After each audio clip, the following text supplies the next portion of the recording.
G'day everyone, Turk, the old man metal dude, back here with you once again. This time with a sponsored video request by one of my Patreon members.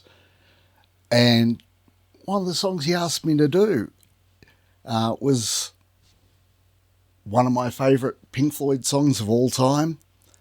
Funnily enough, called Time. This is off Dark Side of the Moon, one of the all-time great rock albums ever created, in my opinion.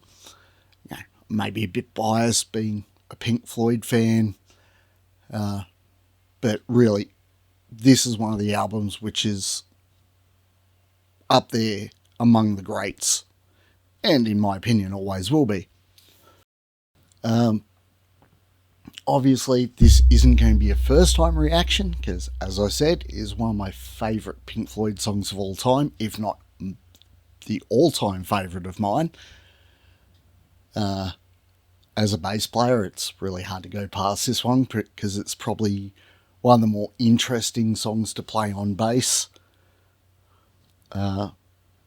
This is one of the highlights for me whenever we do a Pink Floyd tribute set. This, along with Comfortably Numb, are really hard to go past, should I say. On the Turning Away is another phenomenal song to play live, in my opinion. I enjoy the entire set, except for Money. I hate playing Money live. And any bass player who's had to play that song live will probably tell you why as well. It's very repetitive, and you really have to pay attention to where you are. Otherwise, you're throwing the whole band out, more so than probably any other song.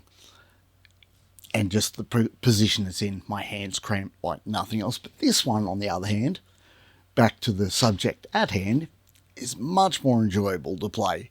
And I love playing it every time we do it. I miss playing a Pink Floyd tribute set. It's pretty hard to do when one of your guitarists is currently over in the US studying at Berkeley. But hopefully he'll be back, and, well, we know he's coming back. But when he does, hopefully we can get a few more of these Pink Floyd sets in. Anyway, I'm going to stop yapping along for the intro. As with all my videos, I do stop regularly to discuss what comes to mind for a number of reasons. One being copyright reasons. Second being, if I don't talk about it straight away, there's a good chance I'll forget what I wanted to talk about, and that's not how I want to do things. So if that's not the kind of video you're into, maybe click on one of the many, many other thousands of videos that have been done for this song. I'm sure you'll find one to your liking. Anyway, without further ado, let's get into it. This is Pink Floyd and Time.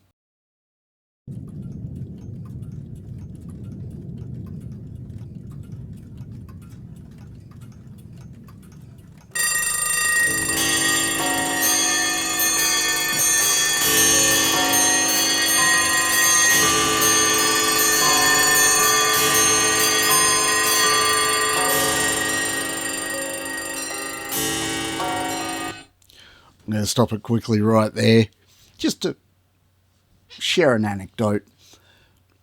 I do always find it funny, because I have watched other reactors react to this video, whether claiming to have never heard of it before, or generally have never heard of it before.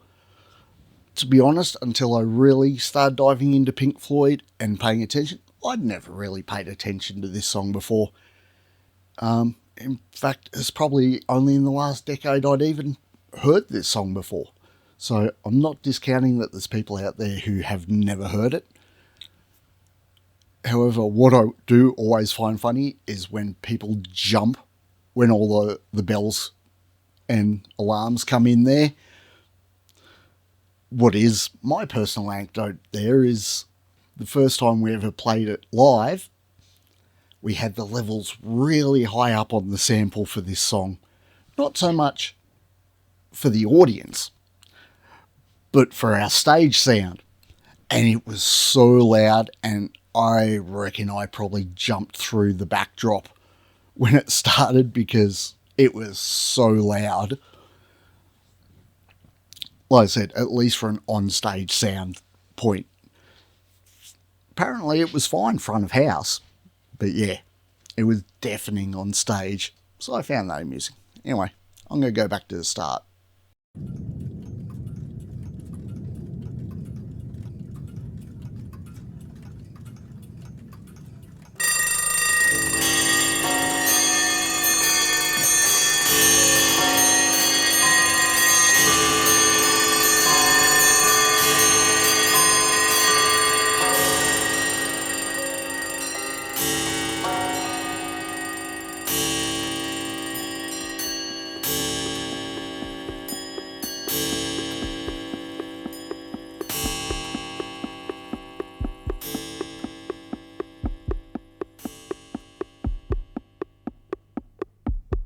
Now I'm going to be annoying and pause it again quickly, just to point out,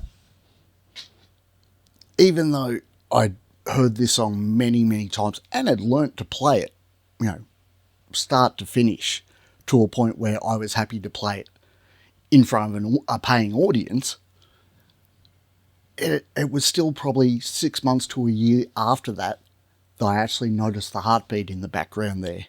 And it makes sense because this is a song about time and life. So it makes sense to start with a heartbeat because that's where our life begins. So, yeah, I just thought that was a funny thing to point out. And the fact that it took me so long to notice it probably speaks more about me than it does anything else. But I love the fact that Pink Floyd layers all this stuff in.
I love the sound of the rototoms being used in this section. It's just such a contrast to everything else you hear in a lot of intros to songs, whether it be, a lot of times the actual toms of the drums or kick drums or whatnot, or even just a snare drum. The use of rototoms there, which in very, very simplified terms would be a pair of bongos almost attached to a drum kit. But if you're interested in what they look like, just search rototoms, and that's what they look like. At least that's what we used for it, and it sounded pretty accurate to me.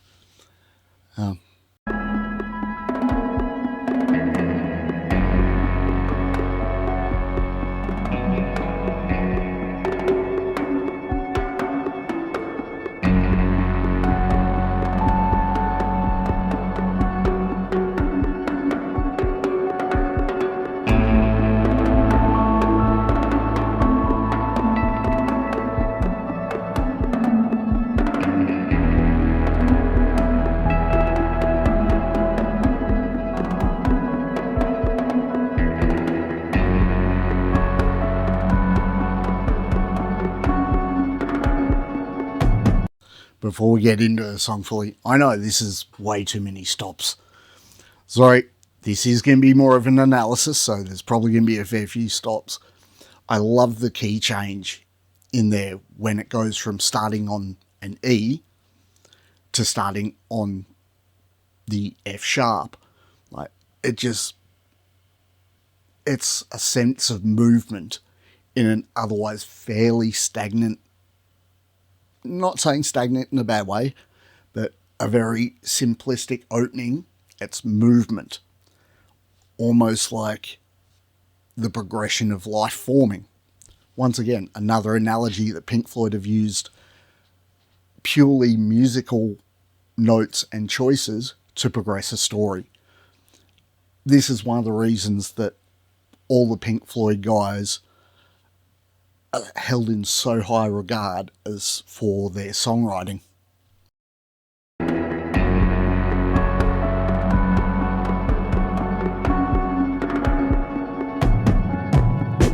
Taking away the moments that make up a dull day.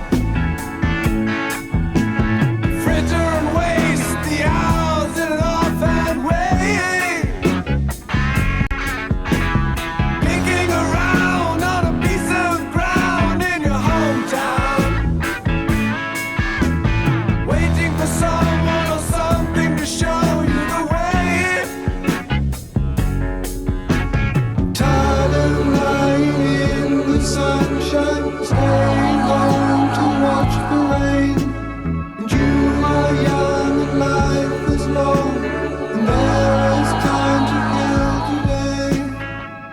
And then one day you find 10 years have gone behind you. No one told you when to run. You missed the starting gun. Okay, I will go back to the start of the solo there because it's actually one of my favourite Gilmour solos. Just the juxtaposition between the upbeat, almost not chaotic because it is very structured, but way that the first half of that verse goes. There's not really a verse chorus structure to this song, if you haven't noticed, but from the way the first section goes to the second section, give so much of a completely different feel.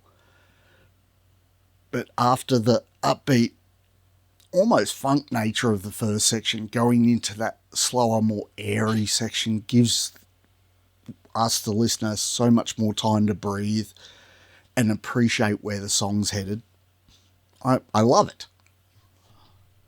But now we're going to go hear some Dave Gilmour greatness.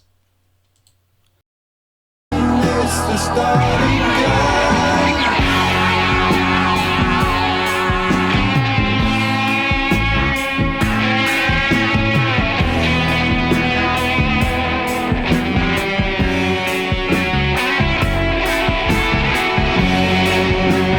Okay, I do have to pause for a sec.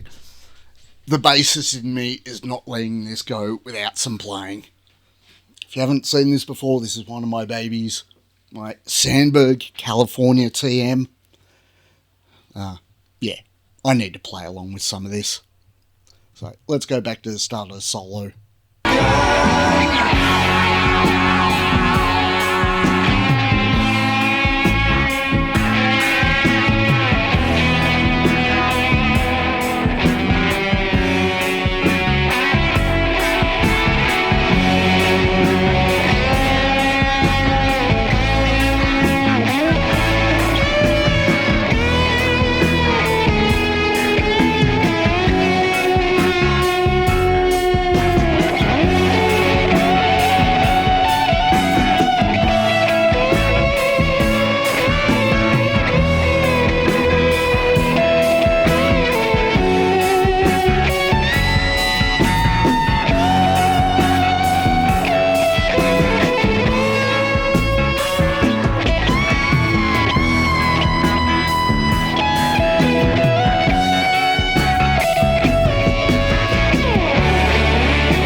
Just so enjoyable to play this song.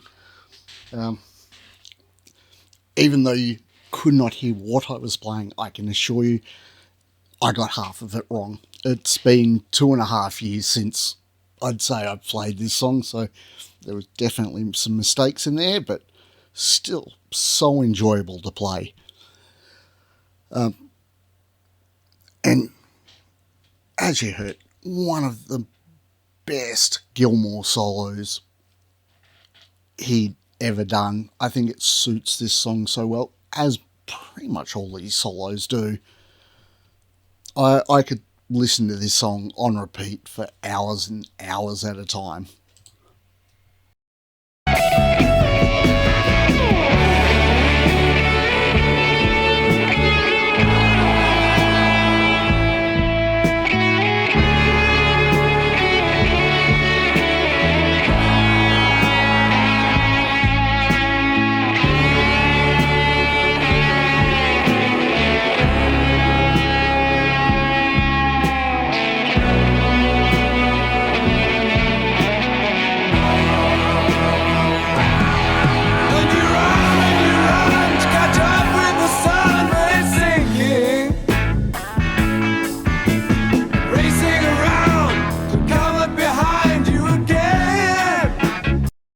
Something I also want to point out, I think this is one of Gilmour's better vocal performances as well. A lot of their songs, it's Roger Waters who takes the lead on the vocal, but Gilmour really did lend his voice to this song better than Rogers would have. And don't get me wrong, Roger Waters' vocals suit Pink Floyd so well. I mean, you listen to what he does in songs like Comfortably Numb. Even though that was both of them doing that, the Roger Waters parts in that fit so well, but they wouldn't have fit to a song like this. Around to come up behind you again. The sun is the same in a relative way, but you're older, shorter of breath, and one day closer to death. Every year is getting shorter, never seem to find the time. Plans that neither come to naught, or half a page of scribbled lines, hanging on in quiet desperation is the English way. The time is gone, the song is over. Thought I'd something more to say. And I'll just pause it there as we go into the finale section of the song. I love how then you have Waters and Gilmour, and I think Wright had a bit of vocal in that as well, and just how they layer so well with each other, and you add the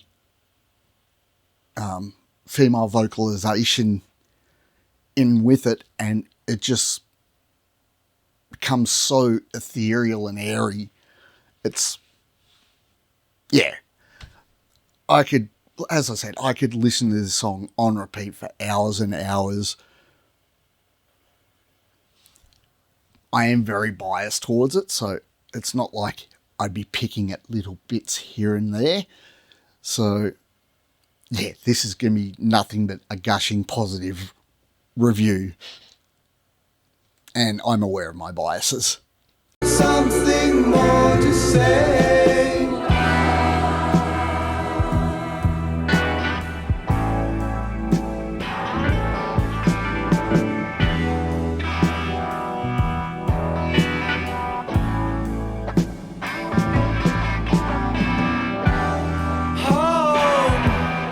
Home again. I like to be here when I can.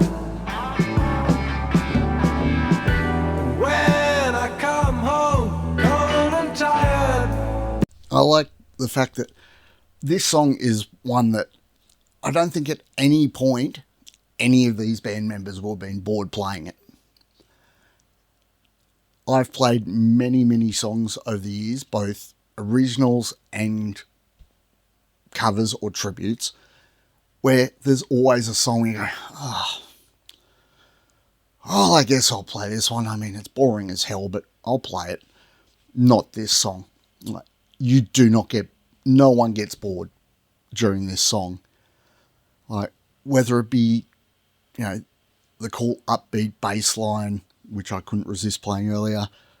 The drums are always doing something interesting. Keyboards are always interesting. The guitars, even when they're not front and center, like during that first chorus, verse part, are still doing interesting little fills, and this is a musician's dream, this song. A song that goes for 7 minutes and you don't get bored playing it. Even in this last section where it's a lot more slower and mellow, there's still a nice walking bass line at parts. The guitars doing little harmonics and the drums got their syncopated rhythm. It's a musician's dream, this song. And the vocalist, can really stand out at parts as well. But even here where they're more restrained and pulled back, there's still very front and centre focus, which should appeal to most vocalist egos. When I come home cold and tired, it's good to warm my bones beside the fire. Far away across the field, the tolling of the iron bell calls the faithful to their knees. You hear the softly spoken magic spell.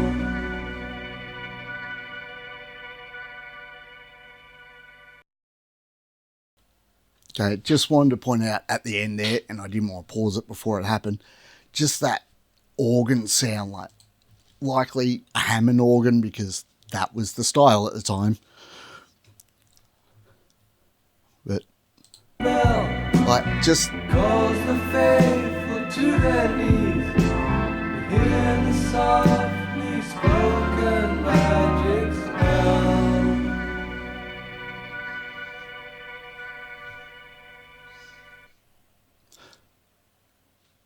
like that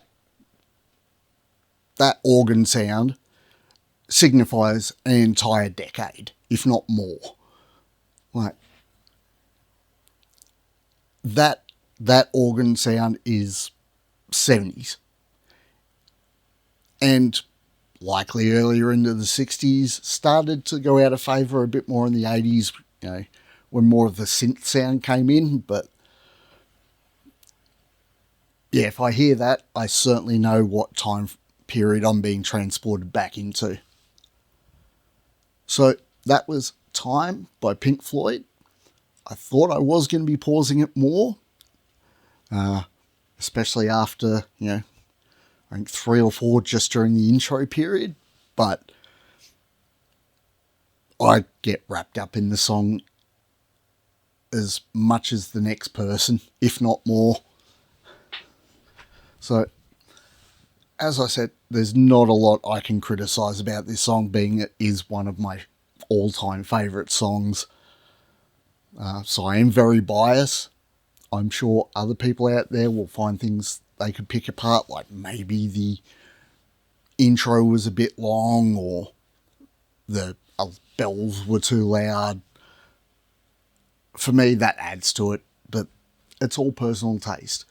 Music's a very subjective thing, as most art is, which is why I say I will never, especially on this channel, will never actually be critical, unnecessarily critical of any song that I watch.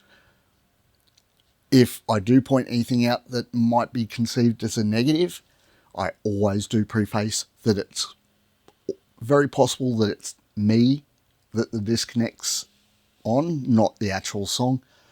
Because, as I like to say, there is no bad music. there is only music that you like or dislike. Because pretty much if you go out there and find any song that's been recorded and released, there's at least one person who likes it. At least likes it enough to have recorded it and is happy to show it to the wider public. And if that's the case, who am I to shit on it? I've got plenty of music out there that I've released that a lot of people would not enjoy. But I know at least one person who has, and well, that was at least one member of the band. So, long story short, give all music a chance. If you don't like it, you don't like it. If you do love it, embrace it, share it to the world. That's what this song is to me. Pink Floyd's one of those bands that is timeless. I'm rambling again, I've realised. So I'm going to cut this short here. This video has been going for almost half an hour now, so if you're still here, then you have a lot more patience than most people would. Alright, well, I'm going to wrap it up here. If you enjoyed this video, please check out one of the many other videos I've got on here. If you want to see what I can do with Pink Floyd, I'm not sure if it's up here on YouTube, but at the very least it's over on my Patreon, which you'll be able to access with even the very lowest tier of paid membership. A set that my band did on New Year's Eve a few years ago of Pink Floyd. It's a very special concert for me, as we did perform it the day after my mother passed, so it was a very emotional time for me, and it meant a lot to me to play that gig. So yeah, go check that out if you feel so inclined. We do play time during that set. I don't think I screwed it up too badly, even though my mind was all over the place.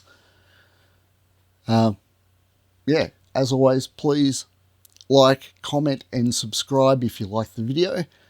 If you've got any videos you think I need to check out, please head on down to the comments section. Feel free to comment down there anything you like, as long as it's not a personal attack on anyone. Feel free to say anything you like. Hell, even personal attacks on me I get through. Just be kind to each other. As always, if you want to support the channel even further, head on over to the Patreon page. At the moment, I recommend only signing up to the supporter level membership, as other ones may change over the last month. I'm not sure exactly what I'm going to do with them yet, but I'd recommend just sitting there for the time being. See if you like the videos I've got on there. There's a ton that are not on YouTube. And yeah, as always, I've been Turk, you've been awesome. Peace out, and I'll catch you in the next one.